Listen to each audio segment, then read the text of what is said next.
इस वीडियो में हम करने वाले हैं बॉन्ड लेंथ, ठीक है। और वीडियो का टारगेट वही है कि मिनिमम टाइम में चीजों को इतने आसान तरीके से समझेंगे कि वो हमें आज के बाद कभी ना भूलें, ठीक है।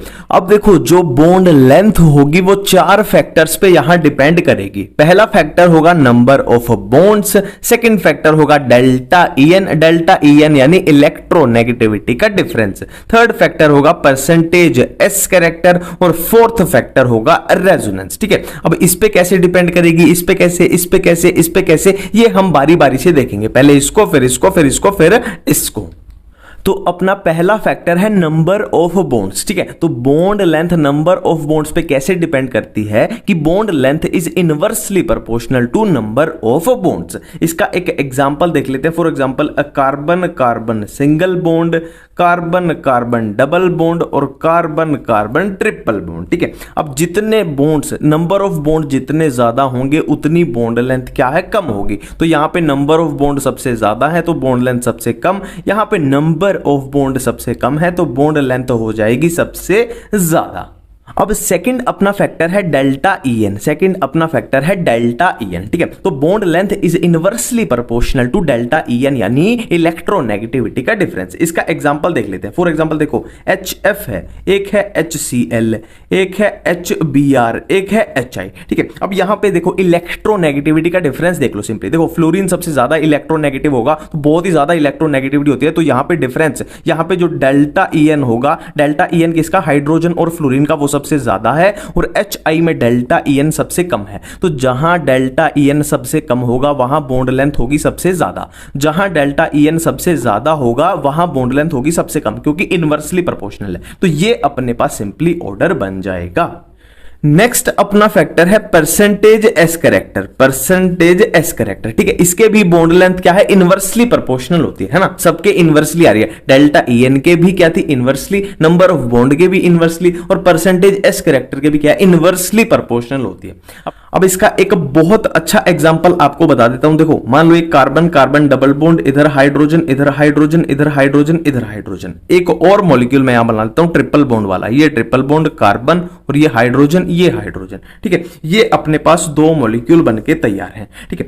अब क्या करो, इनमें देखो कार्बन की हाइब्रिडाइजेशन निकालो। तो हाइब्रिडाइजेशन सभी निकाल लेंगे। इस कार्बन की अगर निकालें 1 2 3 तो इजीली आप बता दोगे इस कार्बन की हाइब्रिडाइजेशन है sp2 और इस कार्बन की भी कितनी है, sp2, और इस कार्बन की अगर निकालें तो कितनी होगी, 1 2 कितनी होगी, sp, और इसकी कितनी होगी, sp, ठीक है। अब निकालना है percentage S character. Percentage S character निकालना बहुत ही आसान है, बहुत ही आसान है। मान लो sp2 हाइब्रिडाइजेशन में हमें क्या निकालना है, परसेंटेज एस कैरेक्टर। तो टोटल इंसान गिन लो यहां पे कितने हैं, टोटल इंसान कितने हैं, 1 s है और 2 p है, तो टोटल इंसान है 3, और 3 इंसानों में से s कितना है, 1 है, तो 1/3 हो जाएगा परसेंटेज एस कैरेक्टर, यानी कितना हो जाएगा यहां पे 1/3 मतलब 33%। यहां पे परसेंटेज एस कैरेक्टर निकालना है किसमें, sp हाइब्रिडाइजेशन में, है ना। तो क्या है, परसेंटेज निकालनी है तो क्या है, टोटल इंसान गिन लो। टोटल इंसान कितने हैं, 1 s है, 1 p है, तो s का निकालना है तो 1 इंसान है, s कितने में से, 2 इंसानों में से। तो यहां पे कितना हो जाएगा परसेंटेज एस कैरेक्टर, 50%, 1/2 मतलब 50%। ये तो बहुत सिंपल है, अब निकाल ही लोगे, ठीक है। अब क्या है, जितना परसेंटेज एस कैरेक्टर कम होगा उतनी बॉन्ड लेंथ ज्यादा होगी, है ना। अब देखो यहां पे 33% है, यहां पे 50% है, तो ये परसेंटेज एस कैरेक्टर कम है, मतलब इसकी बॉन्ड लेंथ ज्यादा होगी। मतलब कार्बन कार्बन की बॉन्ड लेंथ जो है इस वाले मॉलिक्यूल में ज्यादा है, इस वाले मॉलिक्यूल में कम है ना। इतनी सी बातें हमें सिंपल समझ में आ गई। अब लास्ट अपना फैक्टर बचता है रेजोनेंस। अब बॉन्ड लेंथ रेजोनेंस पे कैसे डिपेंड करेगी, इसको समझाने के लिए मैं एक बेंजीन रिंग यहां पे बनाना चाहूंगा, एक बेंजीन रिंग यहां पे बनाना चाहूंगा। ये अपनी बेंजीन रिंग है, ठीक है। अब इसमें क्या होती है, रेजोनेंस होती है। बेसिकली है क्या, हमें दिखाई क्या दे रहा है कि इस कार्बन और इस कार्बन के बीच डबल बॉन्ड है, बट असल में ये मूवमेंट होती है कि ये डबल बॉन्ड थोड़ी देर बाद यहां आ जाएगा, है ना। यहां पे सिंगल आ जाएगा, यहां पे डबल आ जाएगा, यहां सिंगल, मतलब ये डबल बॉन्ड जहां पे दिखाई दे रहा है असल असल में ऐसा नहीं है, ये मूवमेंट हो रही है, मूवमेंट हो रही है, मतलब इस कार्बन और इस कार्बन के बीच जो कंडीशन रहेगी वही इस कार्बन और इस कार्बन के बीच रहेगी, वही इस कार्बन और इस कार्बन के बीच रहेगी। बेसिकली कंडीशन ये होती है, ठीक है। तो अब यहां पे देखो, अगर कार्बन और कार्बन के बीच के डबल बॉन्ड की लेंथ की बात करें तो डबल बॉन्ड, कार्बन कार्बन के डबल बॉन्ड की लेंथ कितनी होती है, 1.54 एंगस्ट्रॉम।